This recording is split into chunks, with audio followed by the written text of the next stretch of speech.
Hey, what is up everyone? Welcome back to another review, and today I'm taking a look at this right here, which of course is the high-grade Gundam GLs before. So I don't usually do this, but I'm going to start this video with a little bit of a note on this kit's ranking. This of course is bronze tier, just like the standard GLs that we would have seen before, and one interesting aspect about throwing these up on Instagram the minute that the builds are finished is I see a lot of you guys' feedback, and in general it tend to be this thing looks awesome, which it does. The G self design is fantastic, it's very unique, but it's never really been given the love that it deserves. This is based on a kit from 2014, and even by 2014 standards, this kit is very lacking. So I'm not going to harbor too much on all the negative aspects of this kit right here. I'm going to try and focus a little bit more on the positive aspects, but I will mention, when it comes to the way that I review these kits, it's aesthetics first, the looks, which it's quite good with for the most part. There's a lot of stickers. The second thing then, of course, is the accessories, and what comes in here is a little bit lackluster, and when it comes to the articulation and build, that is probably this thing's weakest aspect entirely. The tech in this kit isn't just dated, it's just outright bad. But anyway, let's dive on in and try and focus on the positive aspects the most, but I will also touch on the negative ones as well. But anyway, as always, if you do want something like this, that is a premium Bandai kit that can be a little hard to get, especially after release, I have never failed to find one of these kits over on Buy, so I'll throw some links down there in the description. They sent this one on to me to take a look at, so let's take a look at it. So jumping right on into the review with that overview of absolutely everything that comes in the box. So as well as the high-grade Gundam GLs before itself, we also get those two arm-mountable weapons known as the grow-up arms. These have multiple uses, we will talk about these a little bit later, and we've also got that beam rifle in here with a beam rifle holding hand. This holding hand can't hold anything else, so it might as well be permanently attached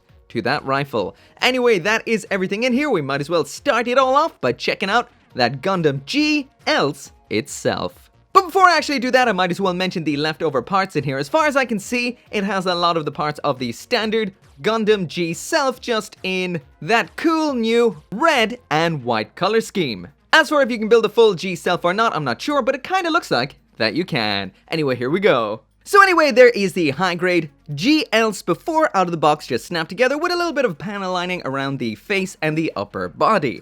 And on the whole, this does look really cool. The design is fantastic, the execution sadly not so much. I said I wouldn't focus on the negatives too much, so I'll just say there is a lot of stickers. Most of these are reflective green, which cannot be done with plastic, so I understand the limitations there. We do have a lot of clear green on here to make up for that, so it all matches together quite well, but it's hard to deny how bad those stickers are up in the head. We've got those pale yellow ones on the sides of the head, and a big old semicircular one right up there, bang smack in the middle of the forehead. But still, the design here is great. The colors used are very nice. That is that super dark purple around the torso. That shade of what I can only describe as some kind of maroon is very nice, and I do like the pale yellow used on here as well. Once again, a really cool design. The clear greens look great, but out of the box, it is definitely not fully up to standard. Let's give it a spin. So anyway, there goes that full spin, and once again, the looks of this kit is definitely its strongest aspect. It's got those great proportions, it's got a real dynamic look, and that color of the red just goes so well with that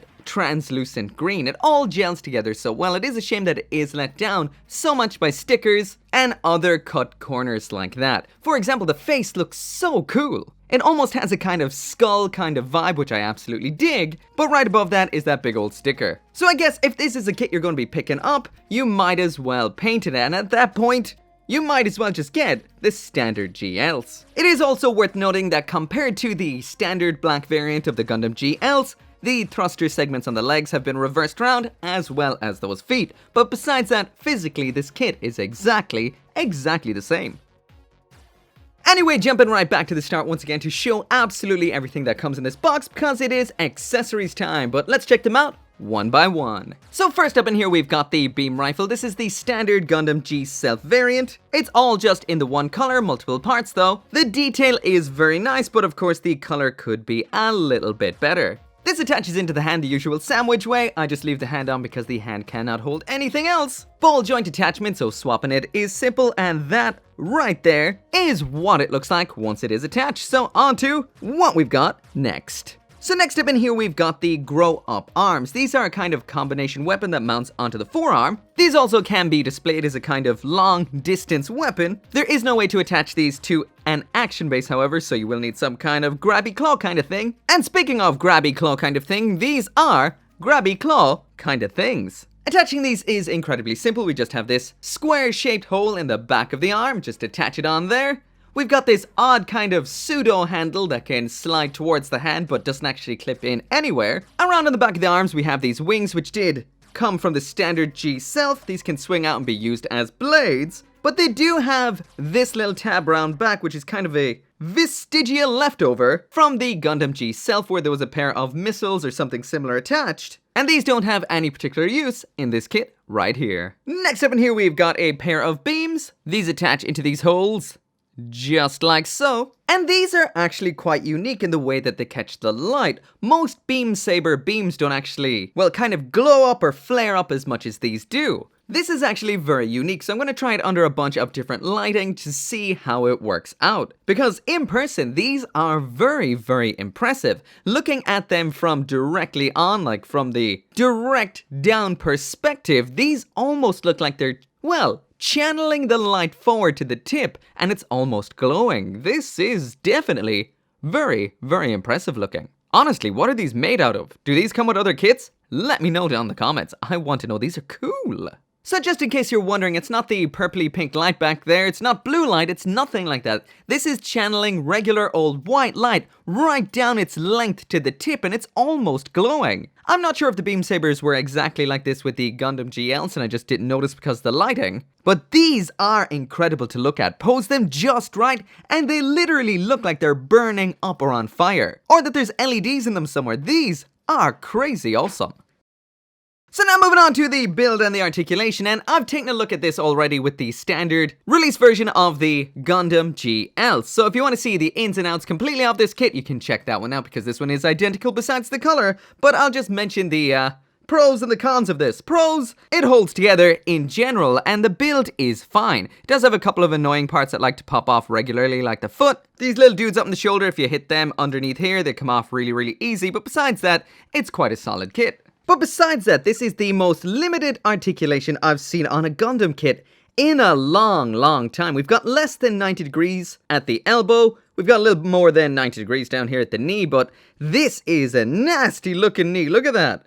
Look at that. What is that even meant to be? That doesn't make much sense whatsoever. I'm not sure what they're doing here. The ankles don't really do much either. We do have these really cool claw feet. These are meant to detach, fly out, and, you know, grab onto things and all of that jazz. So these are quite cool. I just wish they'd hold on a little better. Not the worst. And also, sadly, in here, we do not have a segmented upper leg. That is usually fine when it comes to maintaining the overall look of, well, the anime accuracy of the mobile suit. There goes one of those bits from the shoulder. Yeah, they come off a lot. But it does mean you will not get much out of this. They can still separate that and make it look anime accurate. This is just, well, very not impressive. So if you're trying to pull off any kind of widespread dynamic outward or inward movement kind of leg pose kind of thing, then you're kind of screwed, really. This thing really can't do much. The elbows, knees, ankles, abs, hips, all super limited, and you never really get anything out of this that's fun, dynamic, or cool. Sadly, this is one of those kits just to pop in a standing pose, pop up on your shelf, and that's about all you're gonna get. The G self and its variants definitely need some more love than this right here. So anyway, that right there is it for the review, and just like I mentioned at the beginning of this video, this is a bronze tier kit. This is one of the worst kits I've seen in a long, long time. Visually, it's a nice looking kit because the design is a cool concept, but it has been executed so poorly. It needs so many stickers, it's got a lot of hollow parts you can see when you pose it, you can barely pose it. The accessories are okay, they're a little bit cobbled together like those claw wing glow up arms. And the whole thing just seems like such an afterthought, and I'm not sure if that goes all the way back to the Gundam G self itself. I'm gonna have to check that kit out because the GLs, both variants, are super, super subpar kits. Color-wise, design-wise, looks very nice, but as far as model kits go, even back in 2014, this would have been a subpar kit. But if you do want one of your own, there is a link down there in the description. You can get yours through Buy. That is where I got mine, and that's also where I got my Gundam Shining Break before, which will be coming up very, very soon. Anyway, as always, thank you so much for watching. Make sure to come back for more gunpla reviews, and I'll be seeing you next time. As always, I cannot end this video right here without thanking each and every one of you guys for watching this video, for dropping a like, subscribing, and of course to each and every one of you that supports me over on the channel memberships or over on Patreon, like Craig Jerry, Tyler Sanders, the ambassador for Asymmetric Cats, Caleb Engelhart, Sean T, and Brian Perez.